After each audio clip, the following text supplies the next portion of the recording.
ನಮಸ್ತೆ, SRM ಚಾನೆಲ್ಗೆ ಸ್ವಾಗತ. CWRC ವಿರುದ್ಧ ಸೋತೆ ಬಿಡ್ತಾ ಇಲ್ಲಿ ಕರ್ನಾಟಕ. ಹಾಗಾದರೆ ಇಲ್ಲಿ ಕೊನೆ ಕೂಡ ತಮಿಳುನಾಡಿಗೆ ನೀರು ಬಿಡೋ ಪರಿಸ್ಥಿತಿ ಬಂದೇ ಬಿಡ್ತಾ ಇಲ್ಲಿ. ಹಾಗಾದರೆ ಇವತ್ತಿನ ತೀರ್ಮಾನ ಹಾಗೇನೆ CWRC ಅಲ್ಲಿ ಸಭೆಯಲ್ಲಿ ಏನೇನೆಲ್ಲ ಮಾತುಕತೆ ನಡೀತು, ಮತ್ತು ಇವತ್ತು ಕರ್ನಾಟಕ ಬಂದ್ ಮಾಡೇ ಬಿಡ್ತಾರಾ ಇಲ್ಲಿ DK ಶಿವಕುಮಾರ್ ಸರ್ ಅವರು. ಹಾಗಾದರೆ ಏನಾಗುತ್ತೆ ಅಂತ ನೋಡ್ಕೊಂಬಂದ್ಮಣ ಬನ್ನಿ. ಇಲ್ಲಿ ನಿನ್ನೆ CWRC ಸಭೆ ನಡೀತು 2:30. ಆ ಸಭೆಯಲ್ಲಿ ಇಲ್ಲಿ ಶಿವಕುಮಾರ್ ಅವರಿಗೆ ಸೋಲ್ ಕಂಡಿದೆ ಅಂತಲೇ ಹೇಳ್ಬೋದು. ತಮಿಳುನಾಡು ಅವರು ವಾದ ಪ್ರತಿವಾದದಲ್ಲಿ ತಮಿಳುನಾಡು ಅವರು ಗೆದ್ದಿದ್ದು ಇಲ್ಲಿ ಸುಪ್ರೀಂ ಕೋರ್ಟ್ ಆದೇಶ ನೀಡಿದೆ. ತಮಿಳುನಾಡಿದವರಿಗೆ 3500 QCS ನೀರಾದರೂ ನೀವು ಬಿಡಲೇಬೇಕು, 15 ದಿನಗಳ ಕಾಲ ನೀರನ್ನ ಅಂತ ಹೇಳ್ಬಿಟ್ಟು ಇಲ್ಲಿ ಸುಪ್ರೀಂ ಕೋರ್ಟ್ ಆದೇಶ ನೀಡಿದೆ.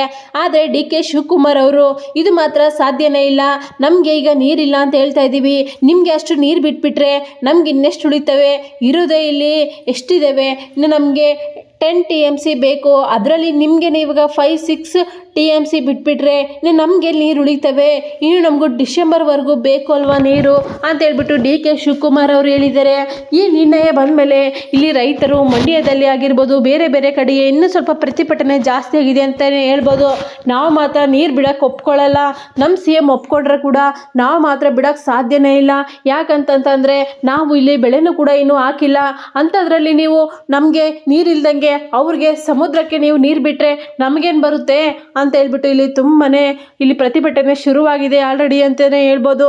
ಆದರೆ DK ಶಿವಕುಮಾರ್ ಅವರು ಒಂದು ಮಾತನ್ನ ನೀಡಿದ್ದಾರೆ, ನಾನು ಮತ್ತೊಮ್ಮೆ ಮೀಟಿಂಗ್ ಮಾಡೇ ಮಾಡ್ತೀನಿ, ಅದಕ್ಕೋಸ್ಕರ ನೀವೆಲ್ಲರೂ ಕೂಡ ಇವತ್ತು ಹಾಗೇನೆ ಭಾನುವಾರ ಬನ್ನಿ, ಭಾನುವಾರ ಸಭೆಯಲ್ಲಿ ಕೊನೆಗೆ ನಾನು ಎಲ್ಲದೂ ಕೂಡ ತೀರ್ಮಾನ ಆದಮೇಲೆ ಅಷ್ಟುವರೆಗೂ ನೀರು ಮಾತ್ರ ಬಿಡೋದೇ ಇಲ್ಲ ಅಂತ ಹೇಳ್ಬಿಟ್ಟು ತೀರ್ಮಾನ ಮಾಡಿದ್ದಾರೆ ಇಲ್ಲಿ DK ಶಿವಕುಮಾರ್ ಅವರು. DK ಶಿವಕುಮಾರ್ ಅವರು ಇಲ್ಲಿ ತಮಿಳುನಾಡಿನ CM ವಿಜಯ್ ದಳಪತಿನ ಆಹ್ವಾನ ಮಾಡಿದ್ದಾರೆ.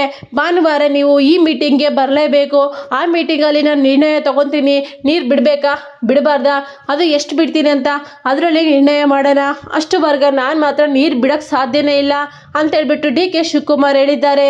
ಆದರೆ ಇವತ್ತು ನಮ್ಮ ಕರ್ನಾಟಕದ ಮುಖ್ಯಮಂತ್ರಿಗಳಾಗಿರ್ಬೋದು, ನೀರಿನ ಸಚಿವ ಸಂಪುಟರು, ಇಲ್ಲಿ ಬೇರೆ ಬೇರೆ ಸಚಿವ ಸಂಪುಟರು ಅಧಿಕಾರಿಗಳೆಲ್ಲ ಕೂಡ ಸೇರಿಬಿಟ್ಟು ಇವತ್ತು ಕರ್ನಾಟಕ ಬಂದ್ ಕರೆ ನೀಡಬೇಕು, ಭಾರತ ಬಂದ್ ಕರೆ ನೀಡಬೇಕು ಅಂತ ಹೇಳ್ಬಿಟ್ಟು ಎಲ್ಲರೂ ಕೂಡ ಡಿಸ್ಕಷನ್ ನಡೆಸ್ತಾ ಇದ್ದಾರೆ ಅಂತಲೇ ಹೇಳ್ಬೋದು. ಯಾಕಪ್ಪ ಅಂತಂತಂದರೆ ಇದಕ್ಕೆ ಇಲ್ಲಿ ಜನರಿಗೆಲ್ಲ ಇಲ್ಲಿ ಪ್ರತಿಭಟನೆ ಜಾಸ್ತಿ ಆಗಿದೆ, ಅವ್ರನ್ನ ನಿಯಂತ್ರಣ ಮಾಡೋಕ್ಕೋಸ್ಕರ ಇಲ್ಲಿ 50-60 ಪೊಲೀಸರು ಹಾಗೇನೆ ಕಾನ್ಸ್ಟೇಬಲ್ಸು, ಪ್ರಧಾನ ಅಧಿಕಾರಿಗಳು, ಇಲ್ಲಿ ಹೈಕೋರ್ಟ್ ಪೊಲೀಸರು ಎಲ್ಲರೂ ಕೂಡ ಬಂದಿದ್ದಾರೆ. ಆದರೆ ಕೂಡ ಅವ್ರನ್ನ ಕಂಟ್ರೋಲ್ ಮಾಡೋಕ್ಕಾಗ್ತಾ ಇಲ್ಲ. ಇಂಥ ಸಮಯದಲ್ಲಿ ನನಗೇನೋ ನೀರು ಬಿಟ್ಬಿಟ್ರೆ ಅಷ್ಟೇ, ಇನ್ನು ಎಲ್ಲರೂ ಕೂಡ ನನ್ನ ಮೇಲೆ ಪ್ರತಿಭಟನೆಗೆ ಎದ್ದೇಳ್ತಾರೆ. ಅದಕ್ಕೋಸ್ಕರ ಇವತ್ತು ಎಲ್ಲರೂ ಕೂಡ ಡಿಸ್ಕಷನ್ ಮಾಡಿಬಿಟ್ಟು 11:30 ಸಭೆಗೆ ಕರೆದಿದ್ದಾರೆ ಇವತ್ತು DK ಶಿವಕುಮಾರ್ ಸರ್ ಅಂತಲೇ ಹೇಳ್ಬೋದು. ಇಲ್ಲಿ ಎಲ್ಲದೂ ಕೂಡ ಕೊನೆಗೆ ಅರ್ಥ ಆಗೋದು ಏನಪ್ಪ ಅಂತಂದರೆ, ಸುಪ್ರೀಂ ಕೋರ್ಟ್ ಆದೇಶದ ಪ್ರಕಾರ ಇಲ್ಲಿ DK ಶಿವಕುಮಾರ್ ಅವರು ನೀರನ್ನ ಬಿಡಬೇಕು, ಆದರೆ ಜನರ ಪ್ರತಿಭಟನೆ ಮೇರೆಗೆ ನೀರನ್ನ ಬಿಡಬಾರ್ದು. ಇಲ್ಲಿ DK ಶಿವಕುಮಾರ್ ಅವ್ರಿಗೆ ಇದರಲ್ಲಿ ಎರಡೂ ಕೂಡ ಅರ್ಥ ಆಗದೇ ಇರೋ ಥರ ಸಿಚುವೇಶನ್ ಅಂತಲೇ ಹೇಳ್ಬೋದು. ಅವ್ರಿಗೆ ಇಲ್ಲಿ ತಂದಿಟ್ಟಂಥ ಪರಿಸ್ಥಿತಿ ಆಗಿದೆ ಅಂತಲೇ ಹೇಳ್ಬೋದು. ಇಲ್ಲಿ ತಮಿಳುನಾಡರು ಕೂಡ ಅರ್ಥ ಮಾಡ್ಕೊಳ್ಳೋಕೆ ರೆಡಿನೇ ಇಲ್ಲ, ಇಲ್ಲಿ ನಮ್ಮ ಜನರು ಕೂಡ ಅರ್ಥ ಮಾಡ್ಕೊಳ್ಳೋಕೆ ರೆಡಿನೇ ಇಲ್ಲ. ಇದರಲ್ಲಿ DK ಶಿವಕುಮಾರ್ ಅವರು ಭಾನುವಾರ ಚರ್ಚೆಯಲ್ಲಿ ಯಾವ ನಿರ್ಣಯ ತಗೊತಾರೆ, ಇಲ್ಲಿ 15 ದಿನಗಳ ಕಾಲ ಇಲ್ಲಿ 3500 ಕಿಲೋಕ್ಕವ್ರಿಗೂ ನೀರು ಬಿಡ್ತಾರೆ ಅವ್ರಿಗೆ. ಹಾಗಾದರೆ ಅದು 5 and 4 TMC ನೀರು ಆಗ್ತವೆ, ಅವಿಷ್ಟು ನೀರು ಅವ್ರಿಗೆ ಕೊಡ್ತಾರಾ ಇಲ್ಲ, ಸಭೆಯಲ್ಲಿ ಏನು ನಿರ್ಣಯ ಆಗುತ್ತೆ ಅಂತ ಭಾನುವಾರದವರೆಗೂ ಕಾದು ನೋಡಬೇಕಾಗಿದೆ. ಇವತ್ತು DK ಶಿವಕುಮಾರ್ ಹಾಗೆಯೇ ಉಳಿದಂಥ ಎಲ್ಲ ಸಿಬ್ಬಂದಿಗಳು ಕೂಡ ಸೇರಿಬಿಟ್ಟು ಮಧ್ಯಾಹ್ನ 11:30 ಇವತ್ತು ಚರ್ಚೆಯನ್ನು ನಡೆಸಿಬಿಟ್ಟು ಕಾವೇರಿಗಾಗಿ ಕರ್ನಾಟಕ ಬಂದ್ ಏರ್ಪಡಿಸ್ತೀವಿ ಇವತ್ತು ಪಕ್ಕ ಅಂತ ಹೇಳ್ಬಿಟ್ಟು ಎಲ್ಲರೂ ಕೂಡ ಸಭೆಯಲ್ಲಿ ಹೇಳಿದ್ದಾರೆ. ಇಲ್ಲಿ ಜನರನ್ನೆಲ್ಲ ಕಂಟ್ರೋಲ್ ಮಾಡೋಕ್ಕಾಗ್ತಾ ಇಲ್ಲ, ಕಾವೇರಿ ಉಳಿಬೇಕು, ಕರ್ನಾಟಕ ರಕ್ಷಿಸಬೇಕು ಅಂತ ಹೇಳ್ಬಿಟ್ಟು ಎಲ್ಲರೂ ಕೂಡ ಪಣ ತಟ್ಟಿದ್ದಾರೆ ಅಂತಲೇ ಹೇಳ್ಬೋದು. ಇವತ್ತು ಬೆಳಗ್ಗೆನೇ ಪ್ರತಿಭಟನೆ ಆಲ್ರೆಡಿ ಜನರಿಂದ ಎಲ್ಲ ಕಡೆಯೂ ಕೂಡ ಕಾವೆಬ್ಸಿದೆ. ಪೊಲೀಸವರು ಇಲ್ಲಿ ಟೈಟ್ ಆಗಿ ಶಿಸ್ತು ಕೂಡ ಮಾಡಿದರೆ ಕೂಡ, ಸೆಕ್ಯೂರಿಟಿ ಇಟ್ಟಿದ್ರೆ ಕೂಡ ಮಂಡ್ಯದಲ್ಲಿ ಕಾವೇರಿ ನೀರಿಗೋಸ್ಕರ ಇಲ್ಲಿ ಕಿಚ್ಚನ್ನು ಹಚ್ಚಿದ್ದಾರೆ ಅಂತಲೇ ಹೇಳ್ಬೋದು. ಕಾವೇರಿ ನೀರಿಗೋಸ್ಕರ ಇಲ್ಲಿ ಮಂಡ್ಯದವ್ರನ್ನ ಮಾತ್ರ ಸುಧಾರಿಸೋಕ್ಕೆ ಆಗ್ತಾ ಇಲ್ಲ. ಅವರು ತುಂಬಾ ರಶ್ ಆಗಿದ್ದಾರೆ, ತುಂಬಾ ಪ್ರತಿಭಟನೆ ಮಾಡ್ತಾ ಇದ್ದಾರೆ.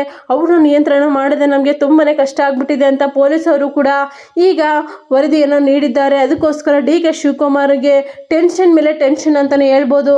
ಇನ್ನು ಎಲ್ಲರೂ ಕೂಡ ಕಾದು ನೋಡಬೇಕಾಗಿದೆ ಭಾನುವಾರದ ಸಭೆಯಲ್ಲಿ ಏನು ನಡೆಯುತ್ತೆ, ಅದರಲ್ಲಿ ಯಾವ ಥರ ತೀರ್ಮಾನ ಪರಿಹಾರ ಸಿಗುತ್ತೆ, ನಮಗೆ ಕುಡಿಯೋಕೆ ಇಲ್ದಿರೋ ನೀರು ಅವ್ರಿಗೆ ತಮಿಳ್ನಾಡಿಗೆ ಬಿಟ್ಕೊಡ್ತಾರ CM ಅಂತ ಕಾದು ನೋಡೋಣ. ಇದಾಯಿತು ಇವತ್ತಿನ ಬ್ರೇಕಿಂಗ್ ನ್ಯೂಸ್. ನಿಮ್ಗೆ ಏನಾದರೂ ಈ ನ್ಯೂಸ್ ಇಷ್ಟ ಆದರೆ please like and share comment. Thank you for watching.